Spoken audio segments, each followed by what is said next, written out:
বন্ধুরা, স্বাগতম আমার চ্যানেলে। আজ আমি বানাবো Amur fish, Amur lemon butter sauce. আমুরে ব্ল্যাক পেপার, সল্ট মাখিয়ে তেল একটু বাটার দিয়ে এটাকে একটু ভেজে নেব। ভেজে নিয়ে এটাকে উঠিয়ে রেখে ওপরে অন্য একটা ফ্রাই প্যানে সস বানাবো, lemon butter sauce. Lemon juice, বাটারের স্লাইস, দেখতে পাচ্ছেন সস বানানোর জন্য আমি সব রেডি করছি।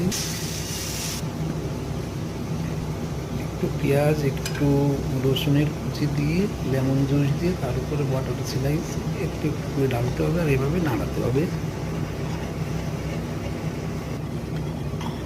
পরে এটা পার্সলে ছোট ছোট কেটে সস রেডি, আমার ডিশ রেডি। কিছু আলু ফ্রাই করেছি,